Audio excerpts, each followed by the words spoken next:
This is collective bargaining between the ATU for the ECAT unit of Scanning County and the Scanning County Board of County Commissioners, November 29th, 2021. It's approximately 9:10 Central Standard Time, and I'm Michael Matamore. West Marino County Administration. Kristen Huell. Crystal Dodaro, County HR. Nikki Powell, Clerk Court. Elaine Wiggins, ATU, ECAT. Jim Stanton, ATU. Mike Lowry, ATU. Rodriguez County Road, ECAT. Wesley Hall, Assistant County Administrator. And we have a sign-in sheet that's going around. I understand that. We're ready to begin. We might have another member of the ATU team join us shortly. So, where would you like to start off? What about 4 and 5? Because I think Okay. you had made progress on 4 and 5. Yeah, we had given you a proposal, we're kind of waiting on your reaction to that from this point. Do you have a counter, or? Yeah, we have a counter for Okay. on 4 and 5.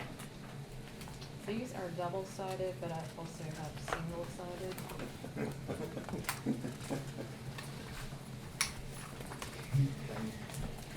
Do you have an extra one, or no? Do you have 4? Okay, well, Curtis, when he gets here, thank you very much. Okay. Wait, where's, no, that's not it, it's just 2. Okay. So, one, I'm gonna let Kristen also go through 5, so I think we should start with 5. Now, one of the things that was, I overheard on Friday before Thanksgiving week, was that the language in step 2 was being read as that an employee was obligated to indicate at the step 1 level whether or not they could be represented by the union. And I heard Mark say that he wanted a person to be able to obtain union representation at any step of the process. We do not mean by that sentence to block a person from being able to get union representation at any step of the grievance process. And we can even put a sentence in there that says that, something like, an employee shall indicate at step 1 whether or not he or she will be represented by the union or other designated representative, or at any subsequent step. Okay. So I made a handwritten change on your copy. Yep. Because we just want to know at step 1 whether you're represented at that point. Right. But, and if you're not, and you come away from step 1 and go, I think I probably would prefer representation going forward to step 2. Right. If you go to you get that representation, and we'll recognize that. Okay, and I see your handwritten note on here, so that looks like it will work. Yeah, everything else is, time frames, and one of the things that struck when we left in here was that, 2 things really that I think are important. One is that, we have the language in here that punitive damages are not available. And I kind of did some research,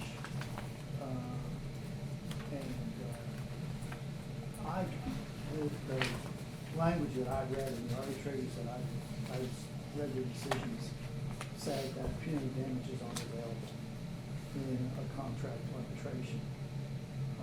And so we want to make that clear. But we can't have an arbitrator come in and say, put this person back to work, find the county $2 million in punitive damages. So we have that back in there, and also we have the language back in there that says that an arbitrator cannot override the constitutional statutory authority of the Board of County Commissioners, and that's at 5B, unless the law has been addressed in the collective bargaining agreement.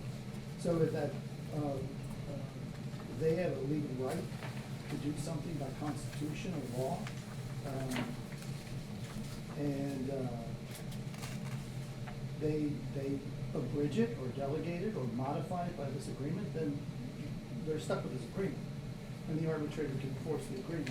But if it's not addressed in this agreement and there's law out there, we have to follow the law. We can't have an arbitrator say, county, go ahead and violate the law, or give up your authority. Okay. But outside of that, I mean, I think we're getting close on this. Yep. Okay, well, I'll share this with Curtis when he gets here, and then with Mark. Yeah, now, if we can do 5, then we can do 4. And 4 is, Kristen, is there anything you wanted to add to 5 that, comments on 5? Then we can do 4, which is, you know, creating a just cause obligation and the right to arbitrate anything that has a economic impact. It can be a suspension or termination. Okay. What else we got? What else? I think you got 7 here too. We got all of them. We got 4, we got Okay. 5, we had 7, we had 13, we had 15, 18, 21, and 25. We had to readdress sick leave to make one clarification. I know we TA'd that.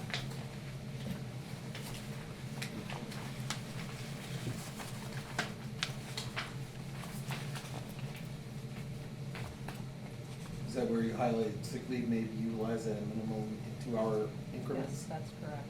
Okay, okay. So let me look through this real quick. What did you do on safety and training here? What did you see? Accident incident procedures. Did you address anything to deal with the appeal process or no? No?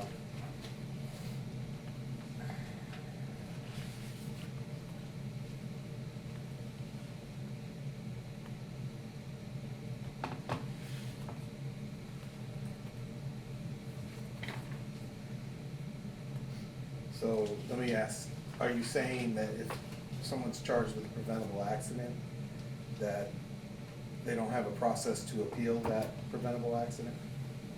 I think we discussed the director being the appeal process.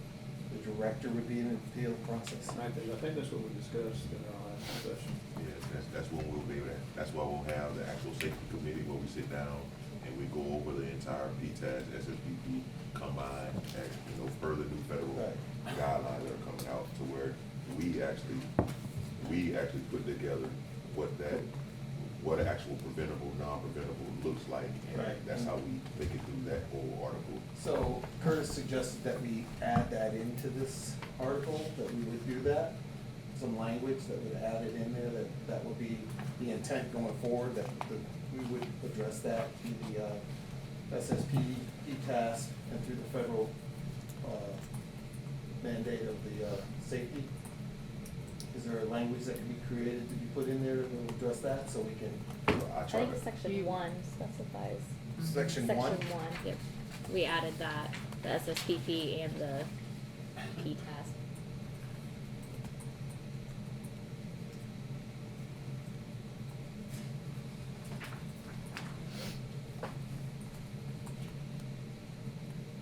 Okay, I'll have to show that to Curtis and he'll see it, because I think he wanted to lose more language there, but that's okay. It's, You can always counter. right. All right, let's see here. Annual leave? Yeah, and I think, Nikki, were you gonna talk about annual leave? I think we had a discussion last week and they just wanted me to clarify how annual leave is calculated. And while all of the policies say that it's 8 hours per month, it's actually a per pay date accrual. So it ends up being like for your lowest person, your 0 to 5 years, it's 3.6923 per payday, which can be confusing for employees. So I just want to make that clear that that's how those calculations occur for both sick and annual leave. It's not a per month calculation, it's a per payday calculation. So you get an accrual every payday for all 26 paydays. Yeah, we'll have to look at your last.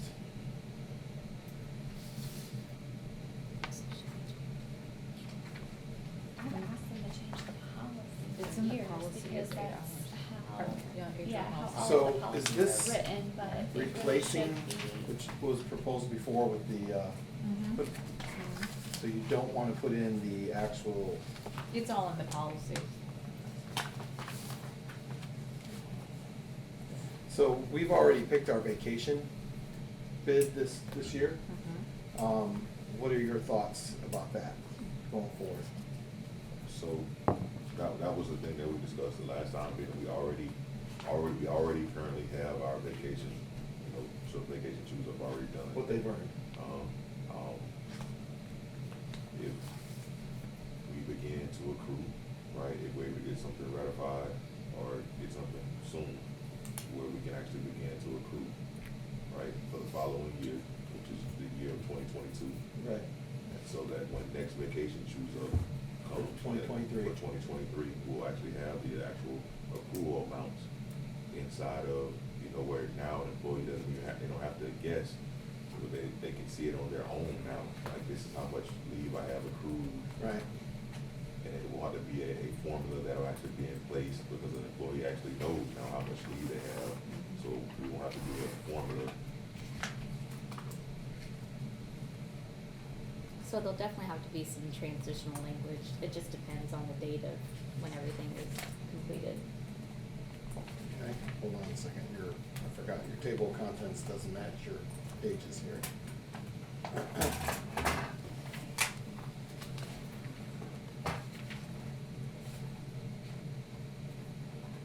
But also something that I think that we should be considered for the employees' sake, that, if leave is not utilized, there's still a carryover for the HR policies, the carryover period, a carryover amount as well. Yeah, the carryover, which is up to what, 400 hours. 400 hours. Okay, okay. And also, I think it's important to know that an employee is on leave without pay. They're not accruing leave hours. Right. So, Okay. And then you have your civil emergency working conditions, which you guys are kind of sticking with that one paragraph deal. Okay. All right, so it looks like, I think, let me make sure it's all, there are a couple other articles that weren't counted though, that are still out there. What are they? Miscellaneous? Miscellaneous? That would have You been don't a have to new article, but we were not intending to include that. You have any other labor agreements? I think we've addressed anything miscellaneous wise in the general provisions. So we weren't proposing anything for the miscellaneous article that was previously exchanged. Okay. All right, and then technology was the other one we proposed.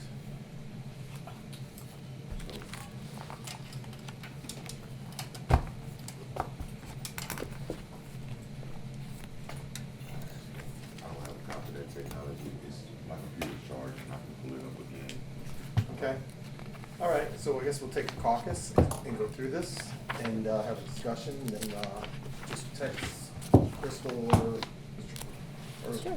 any of you, okay? Sure. Appreciate it.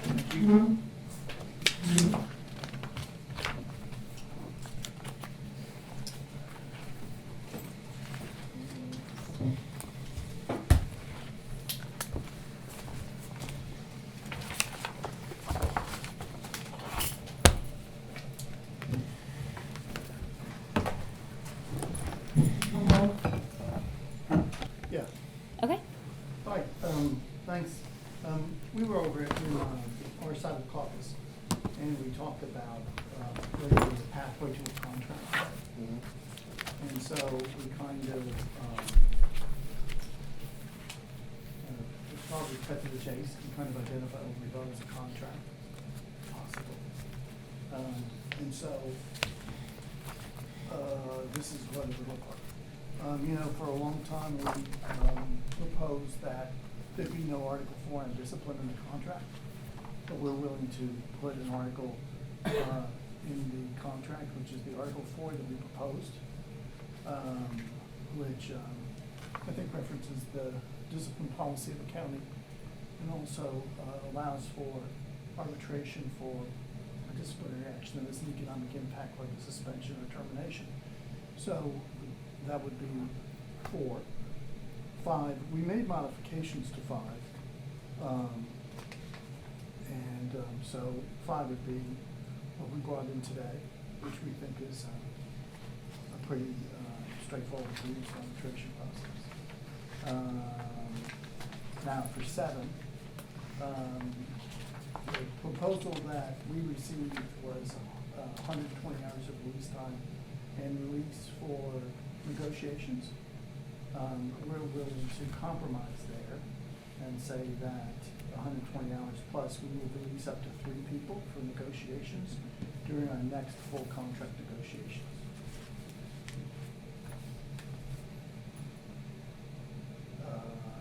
So So that would be during released. full contract negotiations? Yes, yes. So not on reopeners? Right.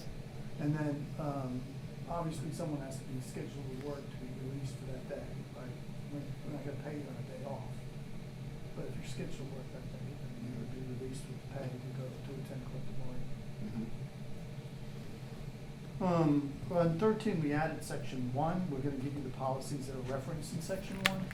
And we think that that's, with section 1 and those policies, that can address 13, how an accident would be regarded, and, so And then Curtis. that would be that. 15, I'll give you this one. I gave you 1 copy. 15 is overtime per FLSA, because we address overtime for holidays in the holiday pay section. So overtime is addressed in Article 15 and also in Article on holidays. Okay. 18, annual leave, as we proposed, with the clarification we made today that the choose up for 2022 has already happened, and we would honor that. So there would be an accrual through 22 and then a new choose up with the accrued hours for 23. The 22 would remain intact. Sick leave, I think we would reach an agreement on. We just added today that it can be taken in 2-hour increments or more. Okay. 25, which is emergency conditions, we're willing to agree to just vacate that. And that's language we've been hanging in on for a long time, and we get to have a lot of flexibility, but we're willing to just, we don't need a 25 in the contract. Okay. And then miscellaneous and technology, we went back through all of those. We think that miscellaneous and technology articles and what's contained in them are already reflected in the other articles of TA. So we think they're duplicative and unnecessary. And that's a package. So we would, that's 4, 5, 7, 13, 15, 18, 21, 25 contract. So that'd be your package? Yeah. Okay. So let me ask just a couple questions, because I know when Curtis, when he gets here. So under Article 4 of discipline, there's no progressive discipline? I didn't see it in your, That's addressed in the policy. it's addressed in one of these policies, right? Policy I just handed you. Mm-hmm. This one here? Pen policy. Okay. Yep. And then, just cause? Just cause is in the policy, right? I don't recall. You'd have to read the policy. Okay. Okay. It's the BCC discipline Okay. policy, and then the back page is is also included in the HR policy. Okay, okay, we'll look at that.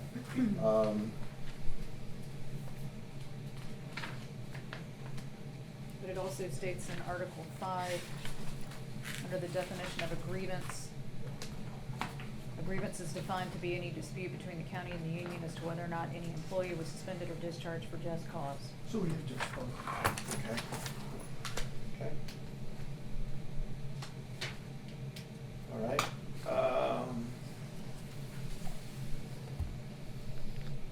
So as far as union time, is this saying that union officials could not take off without pay to attend other types of union business? From, Well, you're saying that there's a union pool of 120 hours, right? With Right. pay.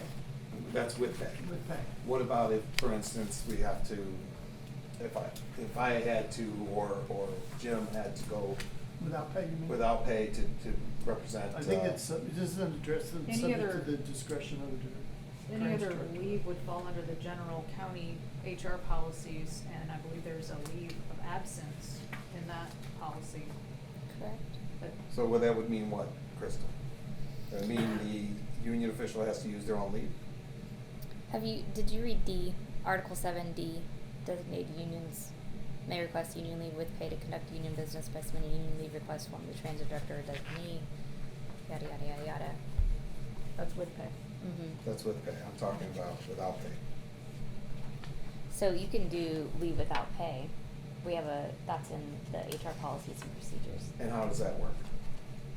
There's several different types of leave without pay. There's medical leave without pay. There's 3 or 4 instances, Right. but it has to fall under one of those categories. Okay. Okay. Okay. Okay, well, we're gonna wait for Curtis to get here. I'll let him know you offered it as a package. Yeah, we just need to. He might want you to speak to you directly to get clarification if I didn't relay all the information. Okay. Go to speak. Okay? All right, Okay. we're in the process of getting all the documents that Okay. you asked for. I'm doing good now. So Good. negotiations, what kind Okay. of work? Okay, good. Okay. But And I'm glad you came, cause Yeah, actually, I was just explaining something. And I need you and him, because I need to have a conversation with Mark. Mark? Well, we I might as would well speak to go Mark with Foy about it. We're trying to get an understanding of what you're proposing. I'm listening, I'm all ears. How are you? You moving slow, you all right? I don't know, I woke up this morning with a bad knee. Okay. So- Well, I did notice you moving slow, so I hope you get better. Kick Thank the you. dog. Hmm? Did you kick the dog? I did not kick the dog. Maybe I it's wish I had a great story to tell, like, I was jumping out of a plane. I thought maybe you were jumping excitement that Max Scherzer signed with the Mets. I'll give you a copy afterwards. Thank you. Yeah. $43 million a year. Who's they're that? gonna pay him. That's what they pay you? Max Scherzer. Oh, Not paying man. him. I'm just yeah. messing with him. That's my worth, Curtis, not what I get paid. They figured out that's about $12,000 per pitch. Hey. I'm not mad at him. Well, people will pay. Yeah, Good to see you. I'm not mad at him. All right, So, so go ahead. this is the package, which we think is a pathway to a contract. Okay. We, for a while, we were proposing no, and when I say we, I mean the county is proposing no Article 4. We're willing to put in an Article 4, and we proposed it today. And it incorporates the disciplinary policy of the BCC, and it ties in with 5. And 5 says that you can grieve an economic discipline or suspension or termination for just cause. So it all brings up just cause. So it's 4. 5, we made some of Mark's points. Like, for example, Mark made us a big point about the fact that if somebody does not designate the union at step 1, they should be able to do it at step 2 or arbitration or whenever they want union representation. That should happen, be allowed. We're willing to do that. The 2 areas where I think we can pick up is we can't agree to punitive damages, because that's, first off, if you just pull out any book on arbitration, it says punitive damages are not permitted. There may be some egregious case somewhere where there's somebody gave punitive damages, but my understanding is unless the contract allows punitive damages, you can't get them. Okay. Left the time frames alone? I think they're We 20. updated them, yep, updated them Yeah. for you. When you say Yeah. update, what do you mean update? So the recommended changes that Mark recommended, We we changed all changed it those. from, Okay. what was it, 10 to 7 and then left the 15. We sort of picked up all of that. Yeah, they're all highlighted in there. And so I think in substance, we got a compromise article. So can I ask a question, because I heard you say something at the beginning, I want to make sure I understand. So you can grieve only economic damage, economic actions, is that for like a suspension or A termination? suspension or termination. But you cannot grieve a written warning or anything like that? A warning. Or is you not can't gonna- arbitrate that? Uh, I should, I'm just asking, because the way you said it made it sound like you could not grieve. well, let's say, we probably would be open and not arbitrate. So you would only be able to arbitrate suspension or termination, that's Yeah. under the existing contract? Yeah, But you could still grieve a written warning or whatever? to a certain level, yeah. Short of arbitration. It would be to the administrator. Yeah, yeah, yeah. But the time limits I was referring to was the time limits where you put the time limits on a union that if we don't process it in a timely manner, it's basically, we forfeit our right to a grievance process. But if a manager doesn't do their due diligence, we just get to forward it to the next step. That's, I think that was in Mark's offer. I don't think, Yeah. I'll double check. but Because I remember when I was on the phone with Mark, that I was struck with that he said, we have to process it timely, and if you do not respond, we get to move to the next step, is what he said. Okay, I'll have a conversation with Mark. I don't think that's the union, the local. So, union league now. We're willing to, we've all agreed on the 120, you asked for release. For bargaining, we're willing to compromise there and have release of up to 3 people, for full book, so a bargain, so you would be able to basically negotiate full book on paid time. Right. And one of the questions I would have is, what about the wage, does that consider the wage reopener and any time to prepare for negotiations? It doesn't, we're particularly not doing it for the reopeners, but our experience has been that when we do reopeners, we do them in a couple of sessions. Yeah, I mean, it's not a whole lot, I mean, to So a we're wage just thinking, reopener. and we're willing to, we're willing to schedule it on, your bargaining team's days off or whatever, we could do that. We could Saturday, do Sunday? Remote Saturday, Sunday, I don't care, I'm alive 7 days a week. I can't wait to see that. It's fine with me.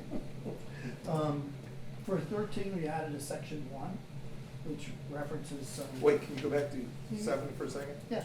Can you explain the leave without pay to Curtis? There's- Meaning a union official, well, first let me ask, do I understand that it's 120 hours of union leave time for the bargaining unit a year only? Period, for all union officials, 120 hours paid, so if the 120 hours is sucked up in 2 grievances, then after that, what happens? The union officials then have to use their own annual sick leave for Well, the next grievance to represent? I guess so, yeah. You could. So, yeah, that's the part that I need to understand.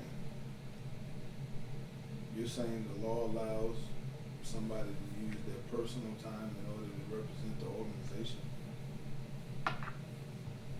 The law allows it, I think the law allows it. And why would the county want an individual to use their personal time to represent an organization? Is it any other bargaining unions do it? All of them.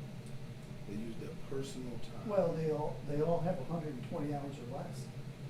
Right, so I don't know what they're using it for now. no, I'm just saying, all right, so when I get to the 121st hour, I'm not gonna be paid by the county, I understand that part. But I should be able to be off on union business without using my personal time. Well, then you'd have to ask for leave without pay. Which And- leave without pay it's not discouraged, but it's not meant to be, it's supposed to be meant to use for emergency situations.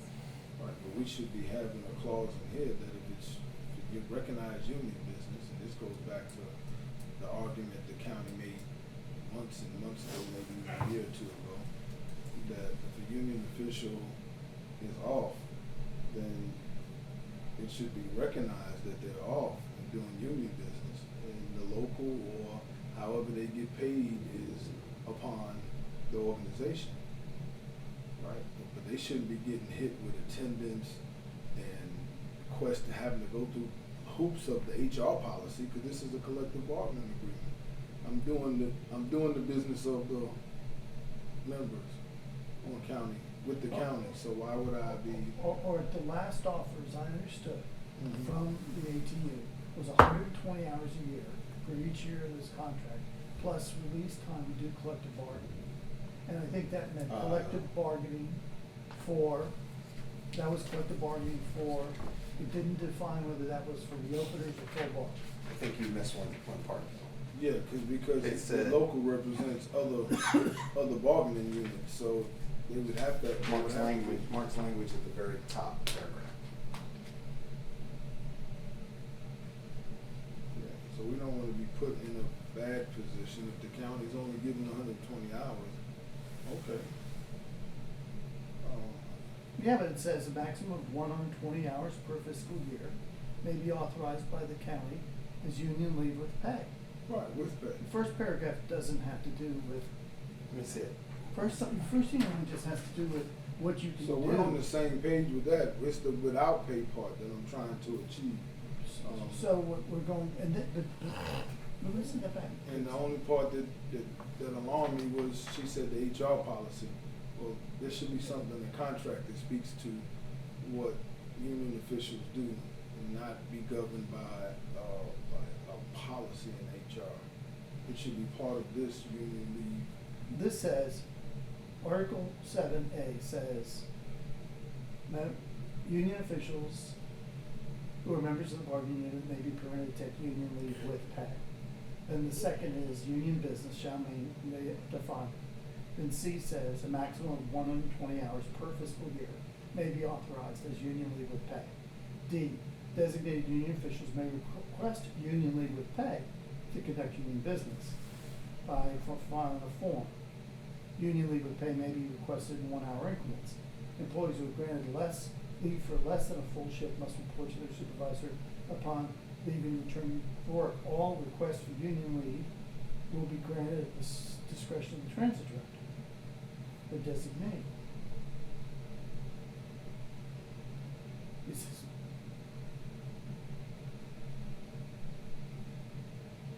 So all of that talks about paid. then it says, without being required to utilize union leave with pay, the president, vice president, secretary, treasurer of Local 1395 shall be allowed time off with pay to attend contract negotiations between 1395 and the county. It doesn't say anything about, a word about without pay.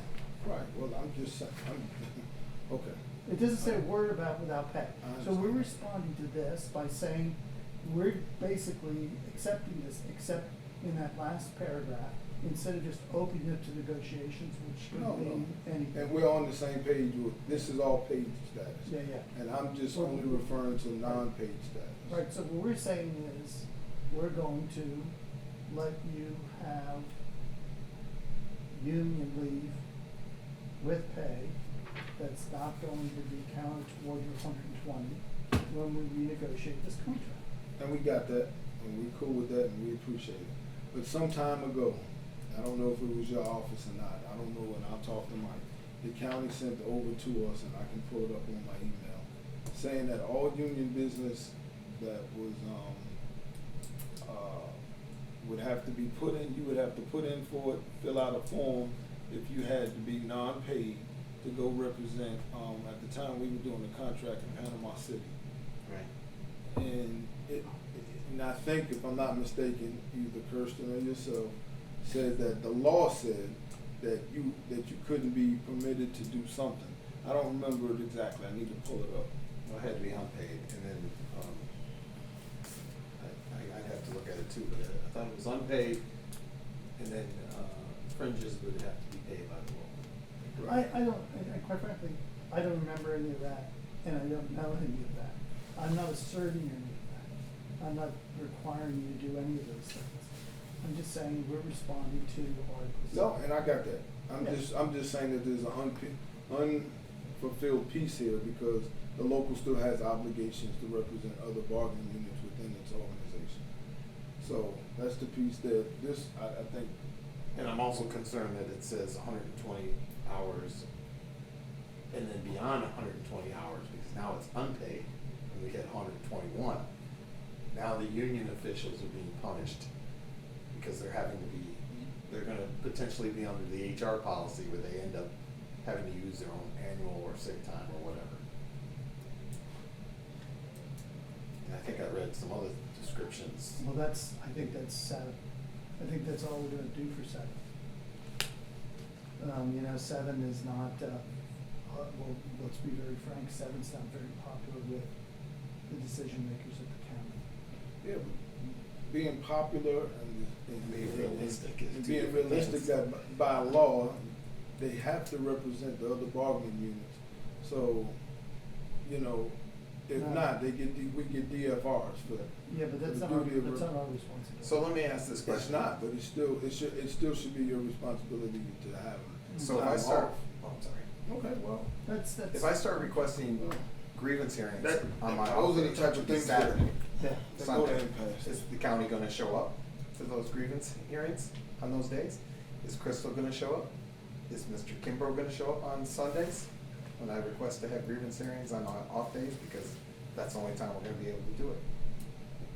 And I will be requesting that on my off days. Because I'm going to represent the individuals so they have a chance to have a grievance process.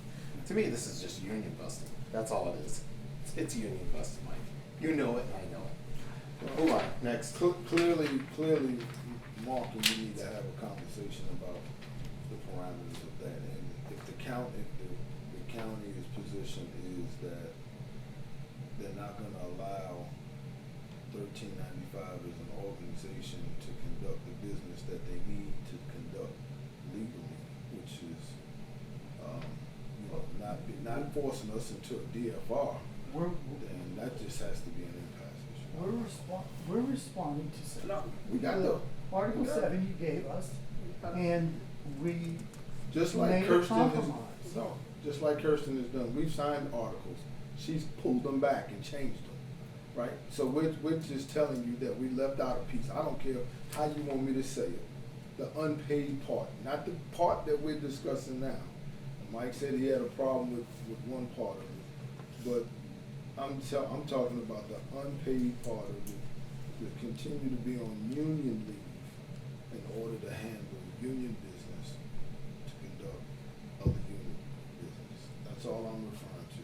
Okay, 13 is, we added language to section 1, with regard to, preventable and unpreventable, accidents and the process for that.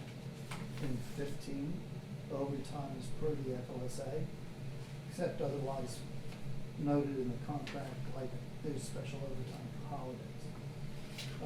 18, is annual leave as we have proposed, and we clarified today, the choose up for vacation for 2022 has already happened, and we're going to, respect that. And so in 2022, as the vacation has been set, they're gonna be, business as usual. People in the bargaining unit will be accumulating leave throughout 2022. So when the choose up happens for 2023, they're gonna have a bank of annual leave 2 weeks. We made one really minor change to sick leave of 21, which probably won't, we just said that we do the sick leave for 2-hour increments, which I don't think gives anybody any heart. 25, we want some, Use it, but okay. 25 is, So we'll deny it every time. In transit, they will. It's gonna be very hard to get people 2 hours off, I don't know, just until you get staffing them, but we'll see. 25, we have been pressing for the same language that we have seen in every other contract, which gives us significant discretion in an emergency. I know that you don't want that because you believe that in an emergency, transit employees provide a more directed type of emergency response. We're willing to vacate 25. We don't think it's necessary.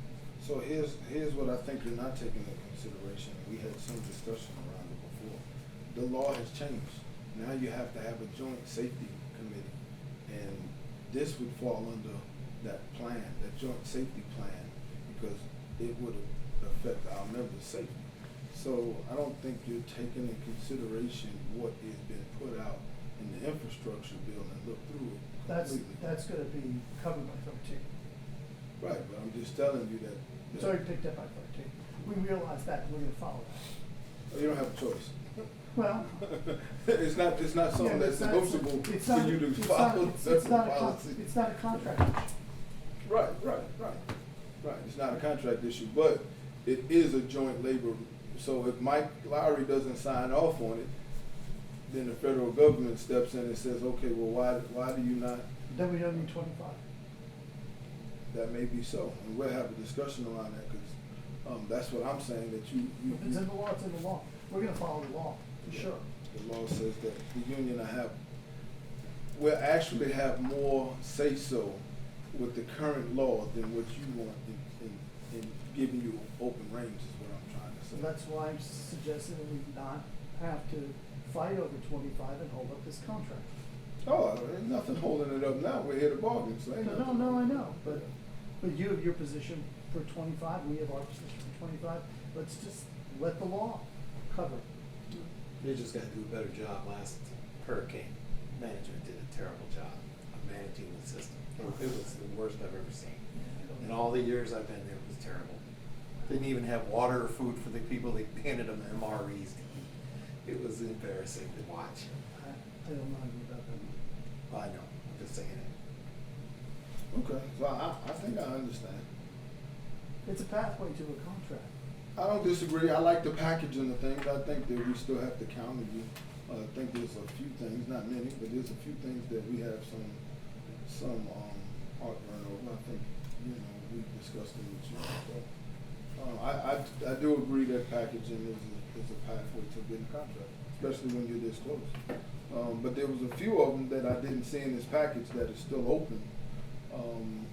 And so what does that mean if they're I not? think in the this only package? other two are miscellaneous and technology, and we feel as if technology is already covered by 31 and 33, and the miscellaneous is kind of pulled apart, and what we can agree to, we've embedded in other articles, so it would be, we don't need either one of those. All right, so we'll just need some time to look at that and make sure that that's what we're saying, and understand it the way you're saying. So that's Good. not a problem. And then we went ahead and forwarded those documents to Mr. Cole.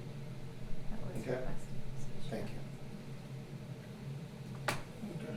Well, thank you for coming in and explaining. Sure, I my appreciate it. pleasure. Sorry I was late. Oh, travel is hell, Yeah, there wasn't today. All right, we're ready. Okay, so I'm gonna try my best to go through this, one by one. Article 4, from our perspective, is a TA. Article 5, we have accountants, we're working on, we're not ready for that yet. We have accountants. I didn't want to make sure y'all bear with me real quick. Article 7, we have a counter we want to come back with from our discussions earlier, just to clarify a few things. Not any substance changes as far as the 120 and all of that, just from our conversation earlier.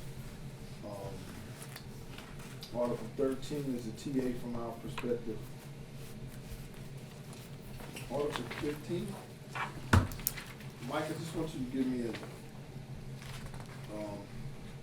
an example of extenuating or emergency circumstances. I know what the emergency is. What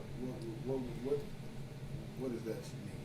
Under intermittent, Yeah, under two. it says overtime that is required to complete work that is necessary in response to extenuate or emergency circumstance. What is extenuate? I'm gonna open it. Well, I think it means, like unanticipated. Like a circumstance arises that requires, that an overtime, let there be overtime service. If we know we need someone to work overtime, then I think it's scheduled. If it's something that comes up, is that correct? Yes, sir. Well, I'm glad I was correct. Thinking I was just rapping. So scheduled overtime is announced in advance. That's what it says. And in most cases involves an offer by the dispatch office for volunteer sign up or by accepting extra work by an on-call, phone call, or verbal communication. So would extenuating be, for instance, you didn't have it planned, and then suddenly now the driver is pulled off their route for whatever reason, and now you're gonna just pick anyone and say, you gotta go do this piece of work. We still have that's still extra. It says we still have required to extra work. complete work.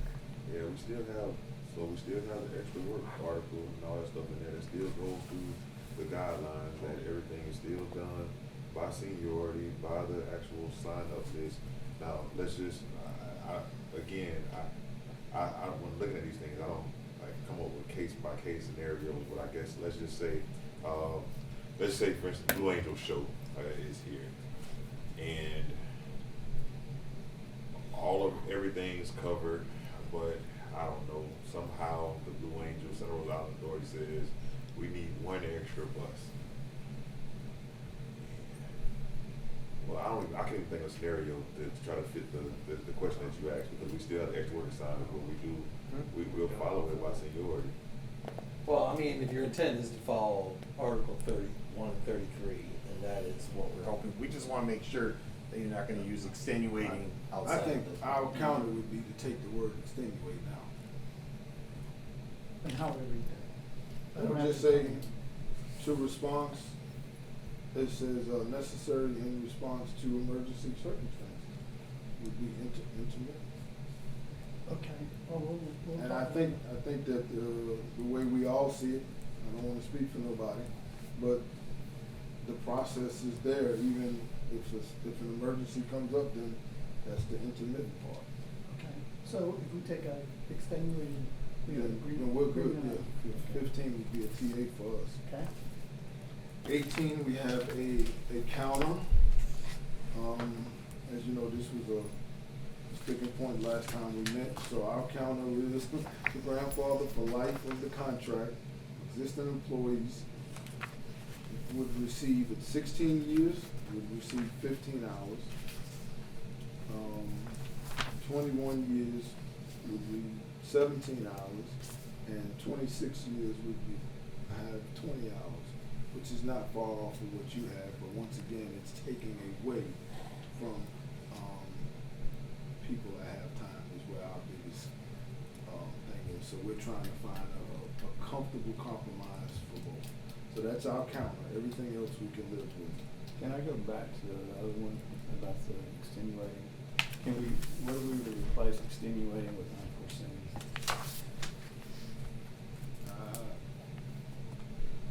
No. Or Set it- unscheduled. That's the same to me. No, it's not the same as extenuating. Unforeseen is something that's almost like an emergency. It's something that you couldn't Comes up, plan. bus breaks down, I don't know, bus has an accident, we gotta send people to respond to it. Something of that nature. Okay, but let me think about it. Sure, let us consider. So 18, you got our count on 18 one? yep, Article 21, sick leave is the TA. 25, which is, what we discussed briefly. We don't have to have it in 25, but our counter would be, we wanna have, it's recognized that the transit department is categorized as ESF1 for the purposes of civil emergency conditions. And they could be put anywhere, wherever we want it in the contract, if under safety or We said under 25. recognition clause or because whatever. it was talking about civil emergencies. we are going to withdraw Article 55 to 56. Even though we looked in the articles that y'all suggested, and it doesn't say anywhere in those, we would like to have a sentence somewhere in the contract that refers that if there's any change in technology or anything, that it would be, the union would be sought out. It's not in the language. I thought there was some language about if. We're not com- we're not- We I'm not read, comfortable. we read over the language, it doesn't, it suggests a change in the software. It never suggested anything about reaching out to the union for, to let us know that there's a change being done. But I think if it's a term and condition of employment, if that It's a mandatory technology is. subject of bargaining, but then still, we'd you'd rather to sit down have, with us. we would rather have a manager read the contract and understand that they have to communicate. Well, the Everybody. manager is probably not going to be making decisions on changes in technology. It's probably gonna be Right, the transit director. but we'd rather have that, not every transit director in the future would always know that it's a mandatory subject of bargaining. That's all I'm saying. That's where they got me? I agree, but that doesn't mean it makes it up to you at that point. So, we don't wanna hold it up, but we think that's a fair thing to say in the contract that we'll get notified. But we did look at the 33 and 31, and it didn't have any reference to it. Okay. Got it. And then 17 is the one we wanna bring back up. I know last time we were told it would just fall under your HR policy. We, thought that we worked out something with you guys previously, and we wanna leave our bereavement on the table. To go into a separate section like holidays or whatever, all the other leaves that we did agree to. We thought our proposal on September 24th was getting very close to what we almost agreed to. And this 17 is bereavement rate? Yes. And that's it. And jury was fine with that So being we on owe our you handbook. 2 counters when we come back, and that's just a matter of us tweaking it and being able to do what I did just now. So we just wanted to take a lunch in between, but I appreciate you We gotta saying work let's into the go through grievance it. one. I didn't think about it, but yeah, we definitely, it's not much. Pushing the union. The way we look at it, our counters are not significant changes, modifications. All right. So we agree with that statement, it's a big road to the contract. Thank you. All right, back from caucus. All right. We have a couple of calendars, as we told you. Going to Article 5, grievance and arbitration. Go to Section 2B. The last, we want to add a sentence after this article. We wanted to read, management will notify the union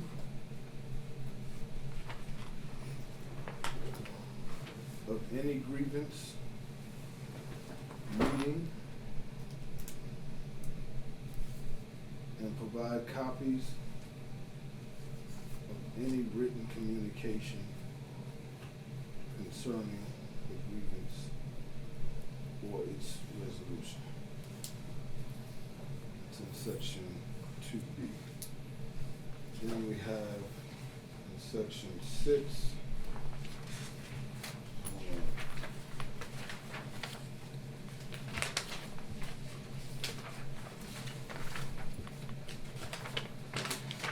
above A, we wanna reword that.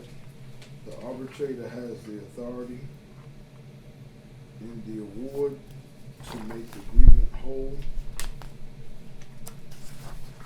which may include wages, benefits, seniority, terms and conditions of employment, and other actual damages.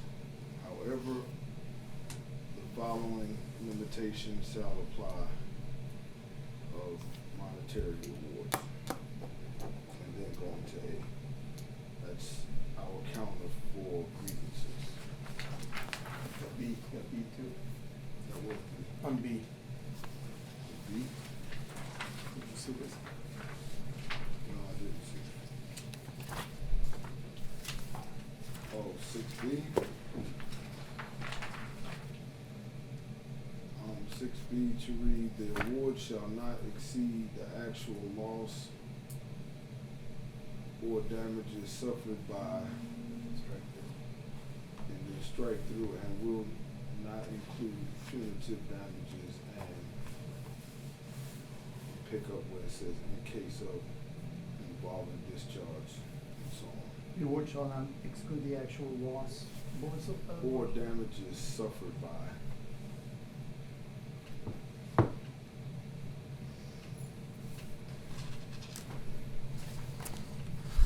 The reason in the part we cross out is and will not include punitive damages and everything else.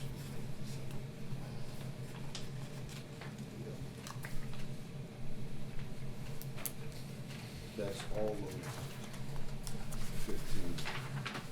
Then, I'm gonna skip over, Mike's gonna go over 7. Got a few here to clean up.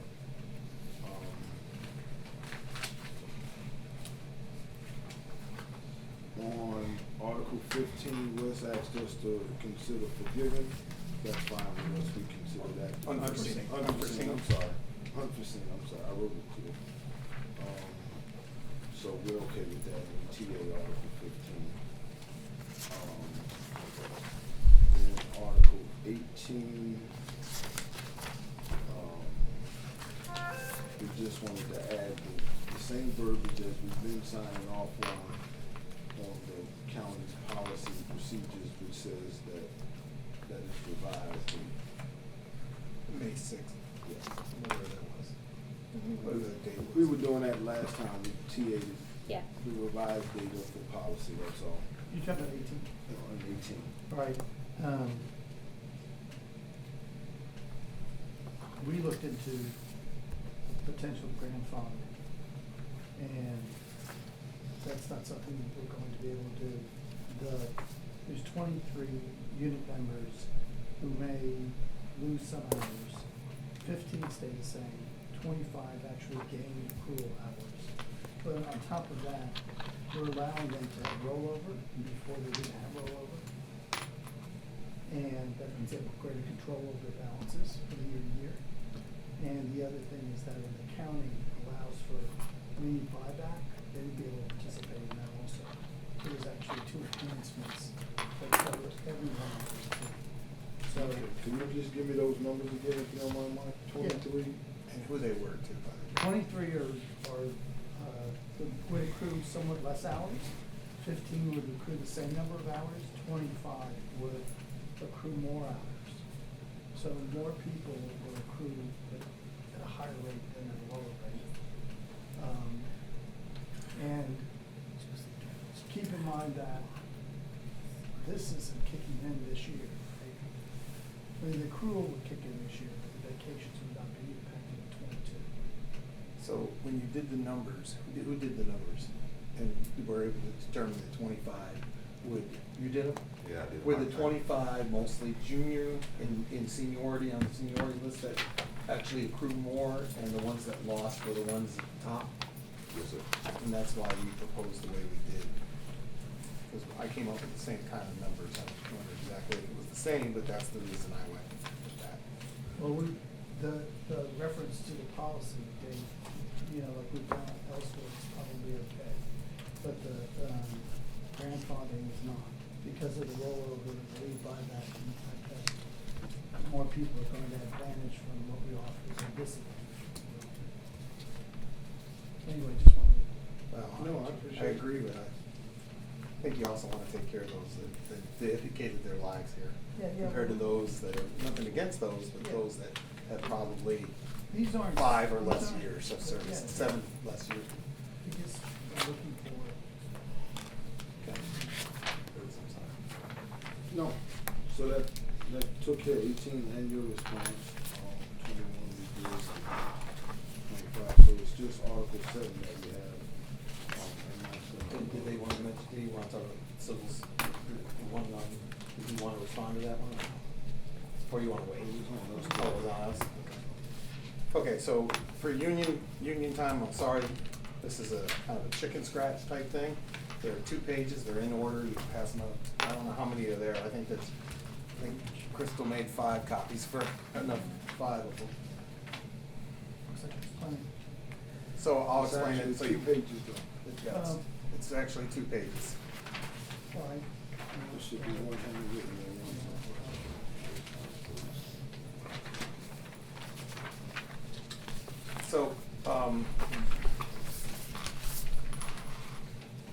So the easiest way to follow this is to go to the copy has, working off of your proposal first. Sorry, there's been scratch throughs, but we start with F.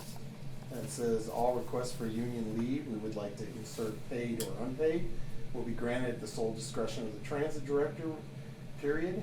Requests for union leave may be denied if the employee's absence from regularly assigned work duties would pose an undue financial and operational burden on the mass transit department. We'd like to add, the transit director will not deny requests with reasonable advance notice that are not financial and operational burden. So then we'd also like to add, if you go to the second page, under that same F, and it's towards the bottom, it says add, union unpaid time. The union will be responsible for the fringe costs for reimbursement to the county. Okay? And then we created a G up above that, union time pool donations. Each dues paying union member shall be charged for the purpose of the union time pool, an amount approved by the union membership annually. The union will notify the county of the approved hours donated and how often for the designated year. And then underneath that, it says the union and county will both maintain the balance of the union time pool. The president business agent will give the county 24 hours advance notice of usage. The county will submit a quarterly invoice to the financial secretary treasurer for any deducted fringes costs to be reimbursed to the county. So you know this comes out of a firefighter's contract here in the state of Florida. Yeah, parts of it, yes. Not something we just came up with, something we in practice. It's not a state, it's state county. And that's it, that's all we have. For your consideration.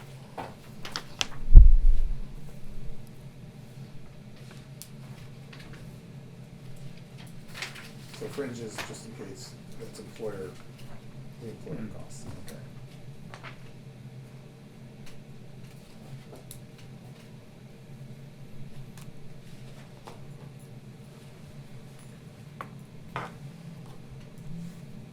Can I ask a question? Sure. I just have a question about on F, just F on Article 7.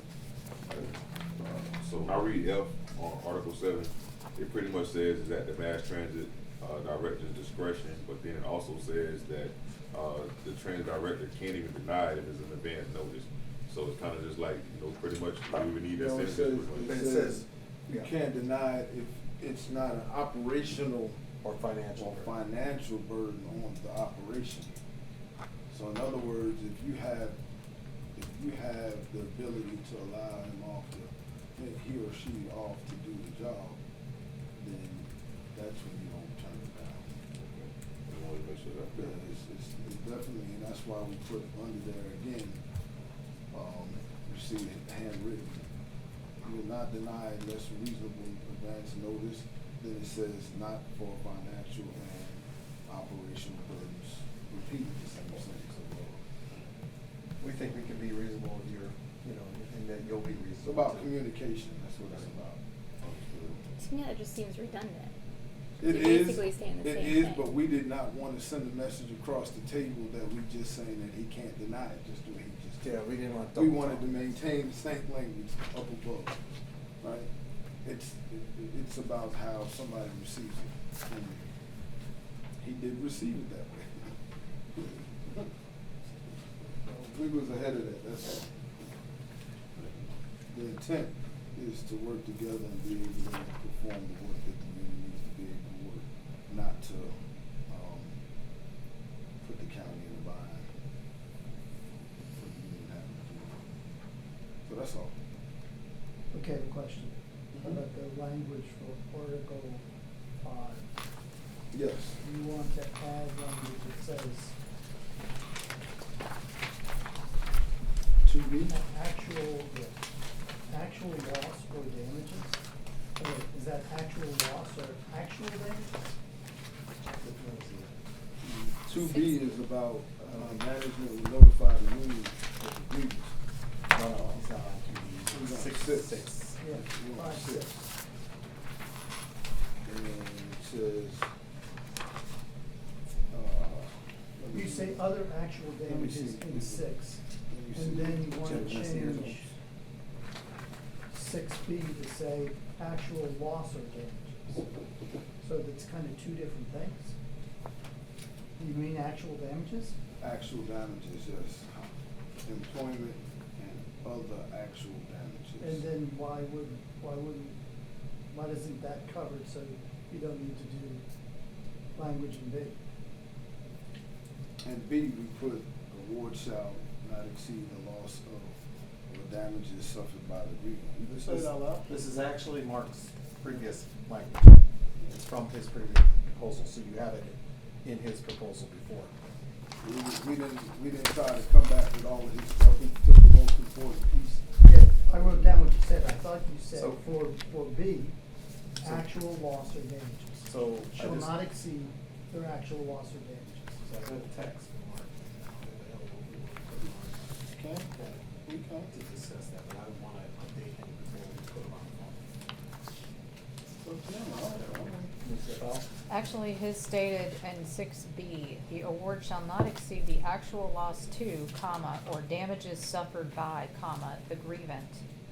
And he deleted and will not include punitive damages and added, and in a case involving discharge will be reduced by the amount of unemployment compensation.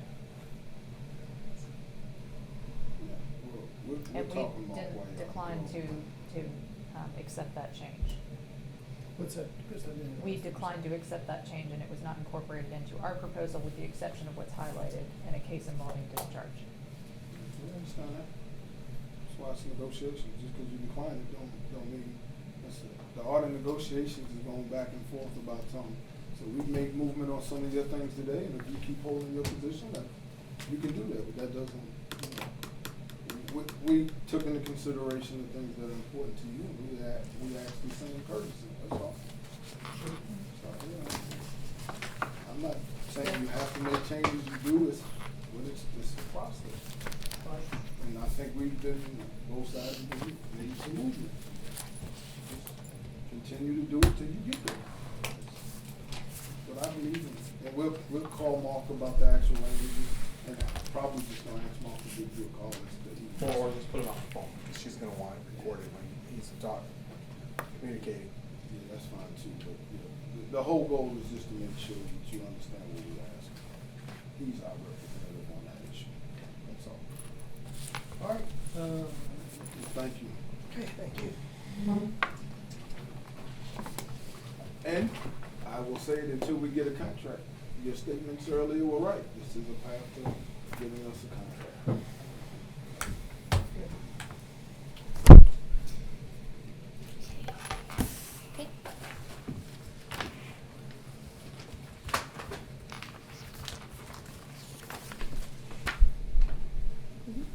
Okay, this is what we can do on some of these articles. It looks like we are in agreement on 4. We're able to add to the Article 13, safety and training, that the transit department is emergency support function 1 in the emergency management structure.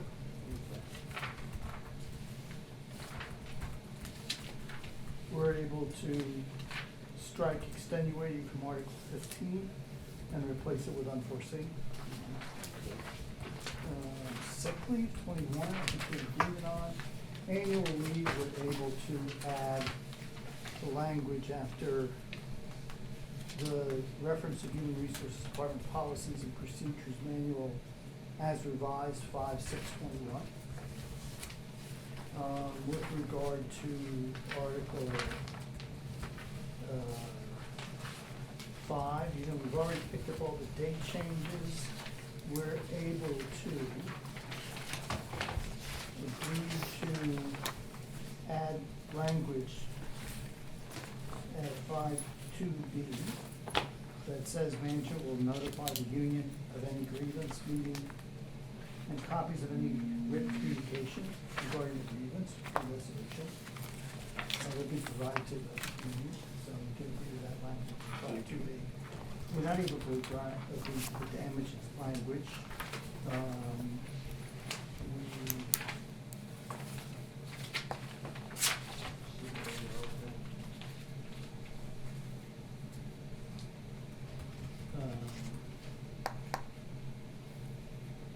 think it's clear that the language in the collective bargaining agreement allows for Excuse me. the employee, well, I think to say other terms or conditions of employment is already covered by the language of other conditions of employment. I don't think we need terms or, I think conditions of employment covers that, right?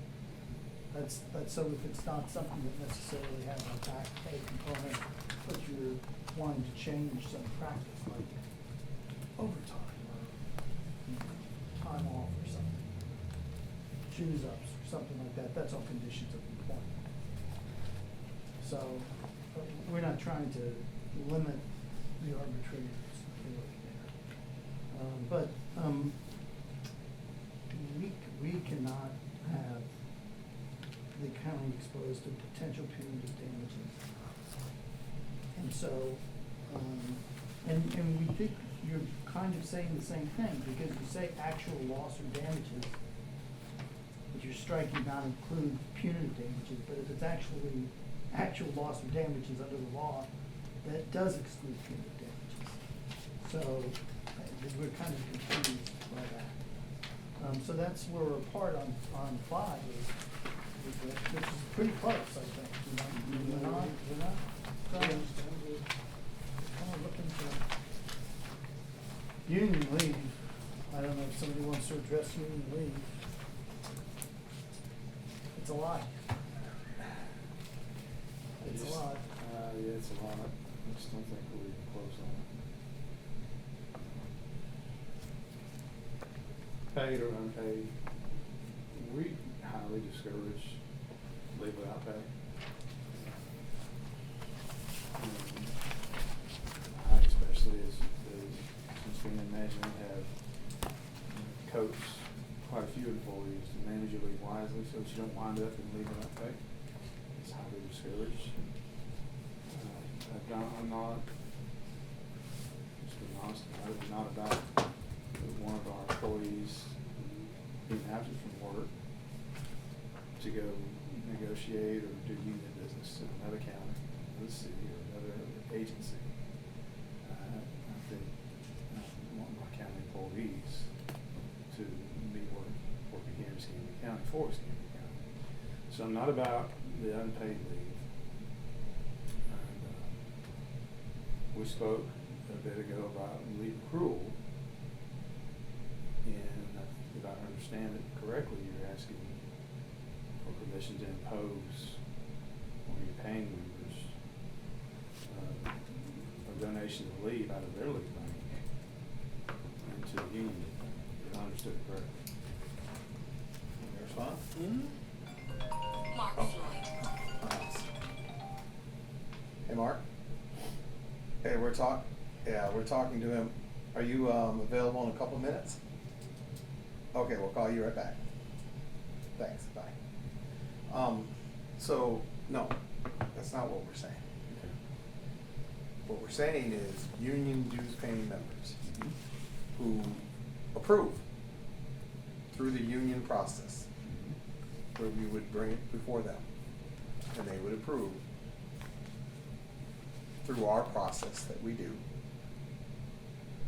Maybe, I don't know what the number might be, but whatever they choose to do annually or throughout the year to approve to ensure that they have representation.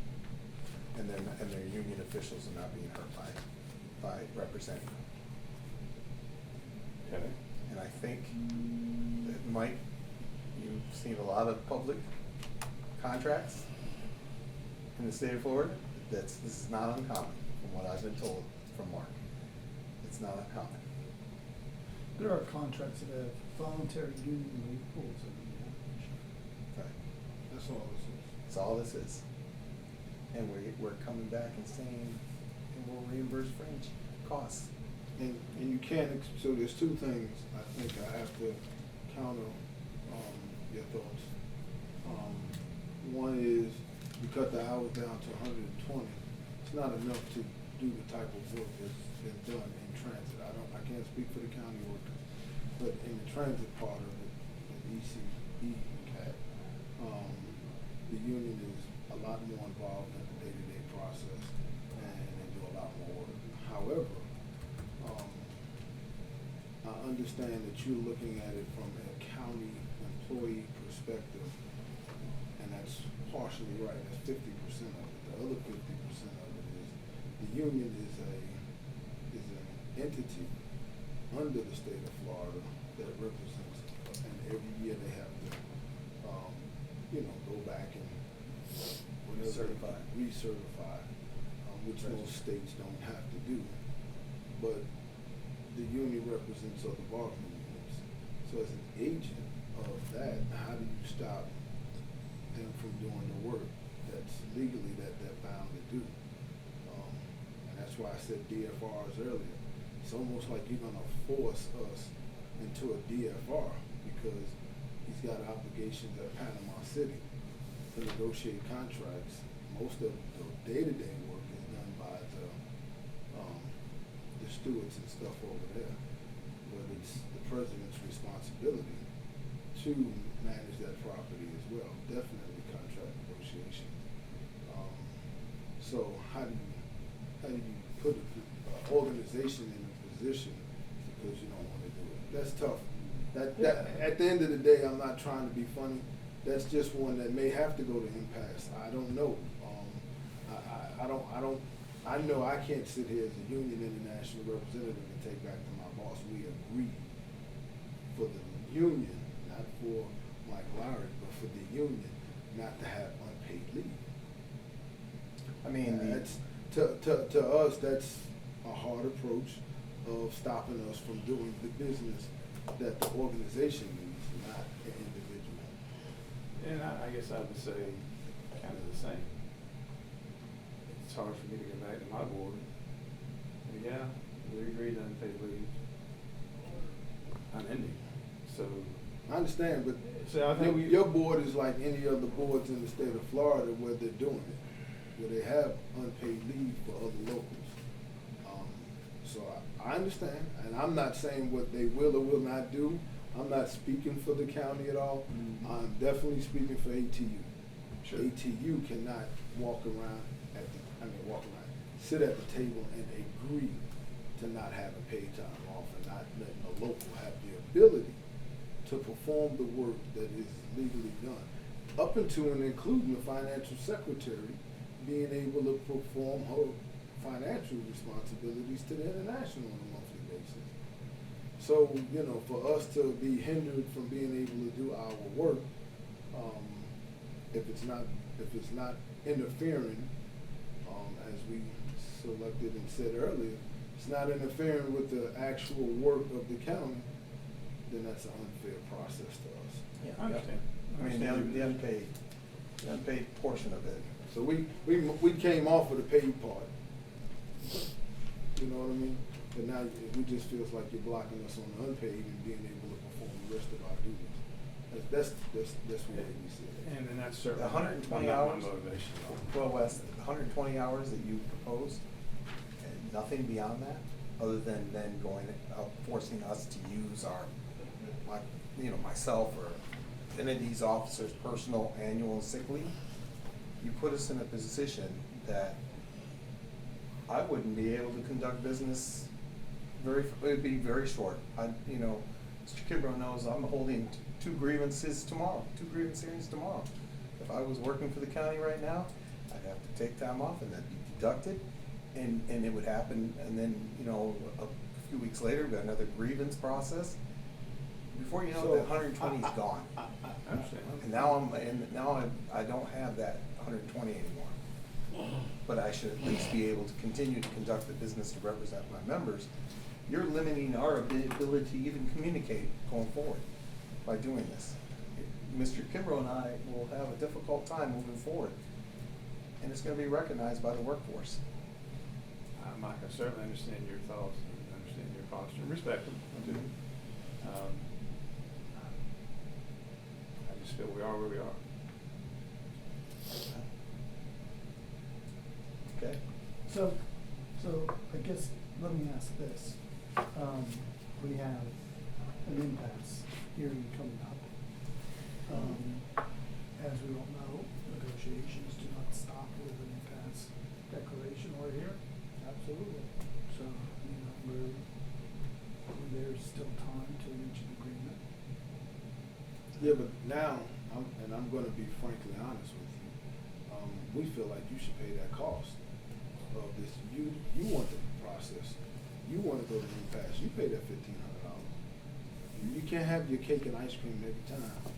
So if you wanna go we'll show up, we'll make our arguments, but, the impasse process is totally being controlled by you.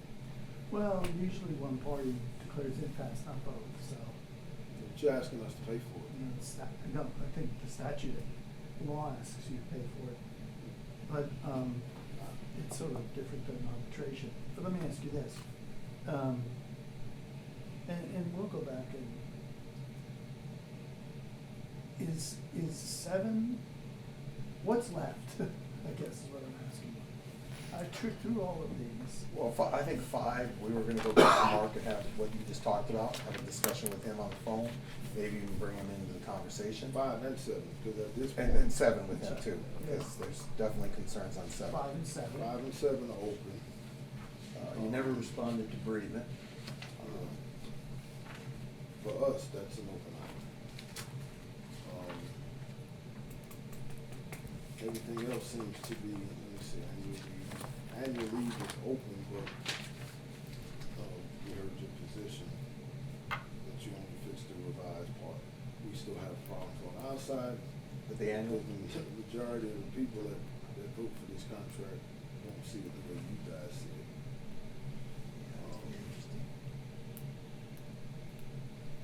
So that would be it.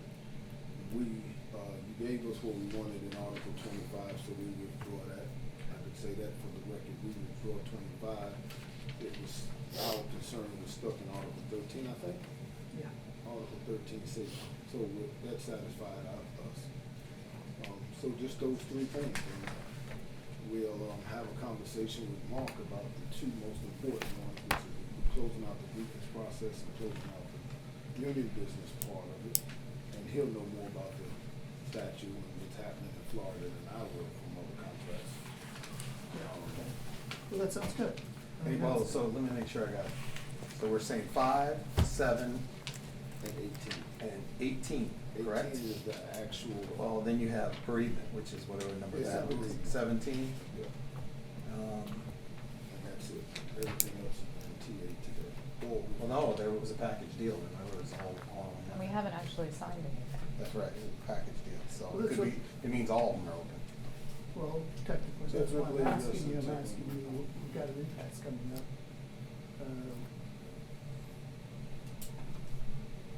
Is it your So- interest to winnow down, what, is that impasse by 4 articles if we can TA 4 I wish it was Yeah, 12 so, articles. so for me, I'm just gonna tell you what. Just what I did for you. A package deal with this many items is just like anything else.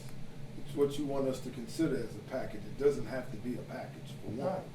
So it'd be different if we was down to the last 2 or 3 articles, and you said, Curtis, I'll give you this, I want that, let's close it out. That's a true package, right? I didn't even accept it today as that's, because a package deal means take it or leave it. Yeah. There's too many open items here to tell me to take it or leave it. We got an impasse.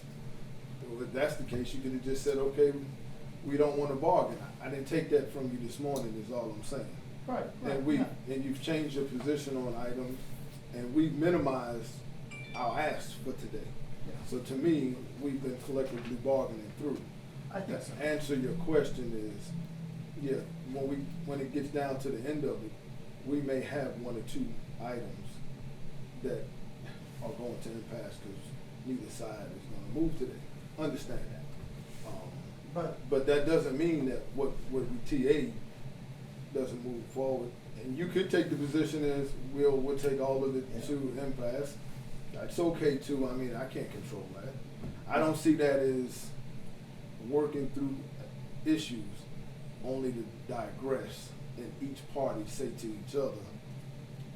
That would posture to me, and I'll say it on the record, that would posture to me that neither side was doing something in good faith. No, I think the better approach is that, even though we came in as a package, because we were hopeful that with the remaining articles, we could address all of them like we did, and not take one and then get bogged down on one for the entire. Yeah, we took it that way. Yeah, that's how we We did it. took your package Yeah.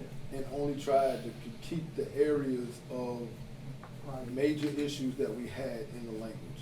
Outside of that, we basically looked at it as a package, and we moved off our position totally on a lot of it. All right, So, right, so if we are in agreement on an article, then I don't think it's efficient to take it to pass. that's the way we see it. Okay. Go ahead, say it. Well, I'm just gonna Don't say, hold back. my understanding of impasse is everything can be put back out there, right? Yeah. I mean, we can take a position on some things. In other words, what he's saying is just like the time that we signed off on the TA, y'all came back and said, no, we're gonna change the TA. Technically, if that's what you choose to do, that's what you choose to do. It just sends a message to the other side that I don't, yeah. our word doesn't Is mean that, something.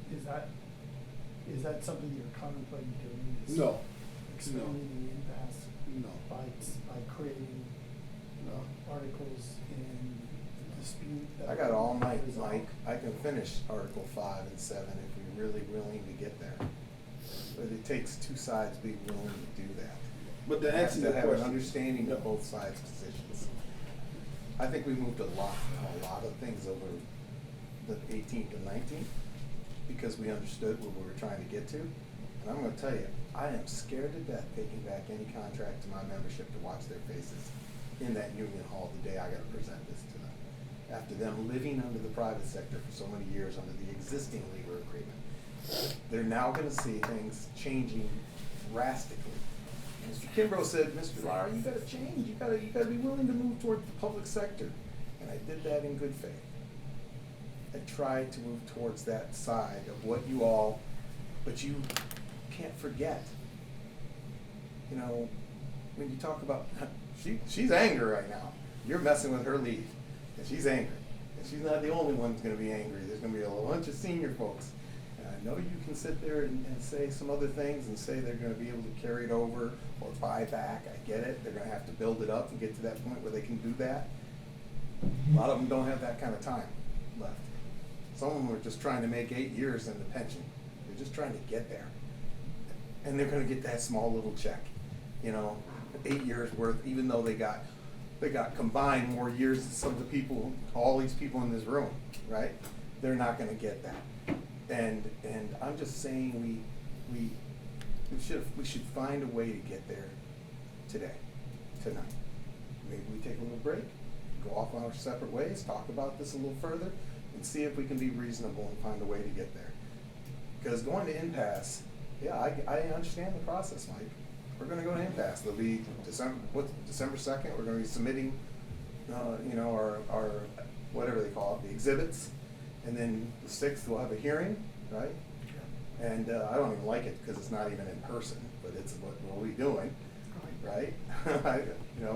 And yes, we can come back and continue to negotiate, but if we're willing to do that later, why aren't we willing to do that tonight? And I'm gonna be very honest with you, it's been a totally different atmosphere lately. And we've come a long ways. The union in no way is scared of impasse. However, it's always better, and you know it, when the parties control it. Because an impasse process doesn't always mean the union loses. So, we're not scared of that process. But we also know we're smart men and women that know when we're this close, it doesn't have to be. Now, philosophically, you may have things on your side you just can't do. I respect it. And at the same time, like I told Wes, there's going to be something that I just can't agree to it the way it is right now. That doesn't mean that we can't find a way to get past what both sides' needs are. It's what negotiations is. You've done it your whole career. I'm sure you can get it done tonight. All right, well, we'll let you talk to Mark. Yeah. Okay. Sometimes he gets us off the cliff too. So, let's hope this is one of those times. It's always better when your own attorney gets you off the cliff, right? So about how long for the call? Will you guys let us know? no I do idea. have to take off though. I have to go pick up my kid. We just, So I won't be. Well, you got other team members, so. Yeah, just- Right, I'm just letting you know. Just check in with us if you don't mind. If you don't hear from us, Crystal, You just push play. So you push play.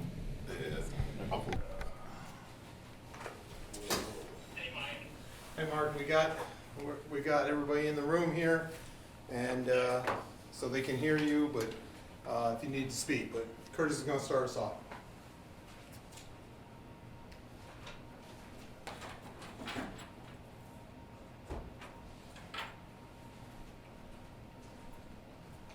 I'm trying to find out here. So, I'd like to make some changes to on Article 5, I'll just go off the top of my head. On Article 5, we wanna, TA, we'll drop our position on the damages Okay, good, and move forward to closing it out, TA. good. With the consideration that you gave us last time that the union would be notified. Yes. Okay. The union leave pool, we like to offer a different way of looking at it. Okay. We told you it's a organizational need for us, but we wanna, let me get it in front of me. We wanna offer a different approach, which was to ask for, so you give us 120 hours in order to do work with the county. We would like to propose putting a cap on unpaid union business leave and ask for 240 hours as a maximum, with the ability to have a voluntary membership donation, like we said before, that could possibly go up to the 240 hours we're asking for. And leave the rest of the proposal the way it is.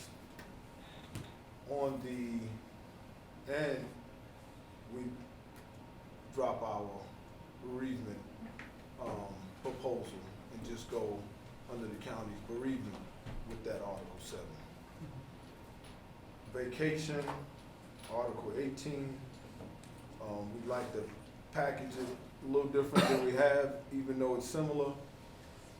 We'd like the 23 people just to get phased out over the next 6 years, meaning that instead of losing all their time at one time, they lose 8 hours or whatever it is. It's 48 hours that they lose. They lose 48 hours over a period of 6 years. So every year they would just continue to lose time, but still fall under the current proposal that you have, and everybody else would fall under the current proposal. So we accept that with asking for those 20, I want to say it's 23 people you said it was earlier. I believe that's correct. And that would be our proposal on the vacation part. What am I leaving out? There's one more. No, I think that's it, that's the four, it's grievance, it's union leave, it's Article 18 annual leave, and Article 17 leave. And then the other four, we had reached agreement. Yeah, we withdrew them and we will withdraw and go to yours with that, so yeah. So that's the counter that we're trying to, Okay, does anybody have any questions about that? go ahead. So I wanna make sure though, the unpaid, what did we say it was, 240? A maximum of 240 40 hours. unpaid, right? Okay. Right, which But- could be done under voluntary leave with the members volunteering to pay, pay into voluntarily up to pay for the 240 hours. Correct, but if the 240 is exhausted and we're still in the physical year and there's still activity that has to be conducted between the parties, could the transit director step in and say, yes, I'll approve for additional time?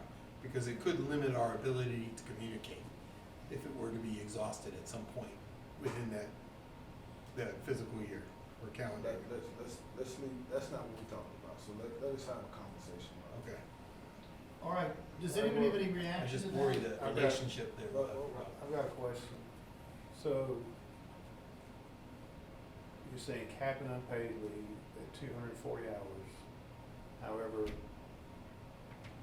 employee donation into the union leave pool could cover the 240 hours. Correct. So my question is it 240 hours capped and unpaid leave, and then an additional 240 hours donated into the union leave pool? No, we're just asking for the leave pool, the 240 hours to be voluntarily, if the members choose to be, volunteer towards that leave pool.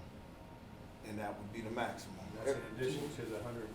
Correct. The 120 is with the county, the 240 would be with unpaid union leave, whether it's with the county or trying to get, the other properties that we represent that I expressed to you earlier. But it caps. I'm sorry, sir? I don't wanna look at it that way, but yes, 120 would be strictly for the county, as you, proposed it. The 240 could be for either or. It would just be unpaid union business leave with a maximum of 240 hours to be used at the discretion of the union to try to get done the business of the union for that year. But putting a cap on it, I think that our proposal was open-ended. And so we decided to try to say, hey, look, the goal is not to abuse it or whatever. The goal is to try to take care of the business that we need to take care of. And we believe we can do it within 240 hours. Okay. All right, can you give us a few minutes? Yeah. I guess you can take Mark.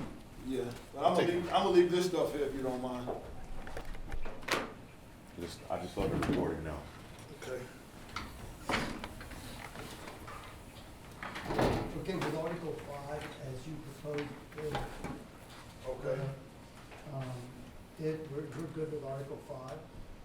With Article 18, annual leave as you proposed it, where we would phase in over 6 years the 23 people who would have accrual scale back, we can agree with that. Okay, so that TA is 18. TA's 18, and probably 5. 7, we can't accept what you proposed for 7. And what is the heartache in 7? Where are we apart in 7? Well, we're apart with the unpaid leave part of it, the 120 paid leave and the release of people to do collective bargaining next time we have a contract is still good, but we can't agree to the unpaid leave portion, so. I mean, we can. Is it that you don't want to agree to it at all, or is it that even trying to find a maximum number. We're still trying to find the maximum number. We were running some numbers a minute ago. But Wes, why don't we just do it 120 and 120 and just do it where it's just the numbers are the same? It won't give us what we're asking for, but it'll give us an opportunity.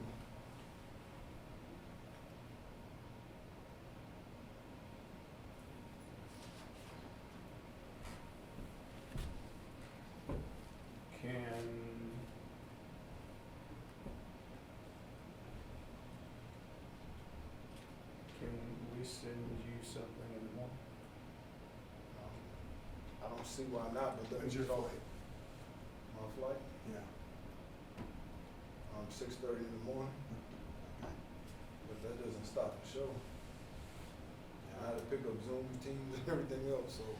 But can we talk to Mark, because that's the only open item, right? Sure, absolutely. So can we talk with Mark Floyd about it? Absolutely. Yeah. Give us 2 or 3 minutes. Sure.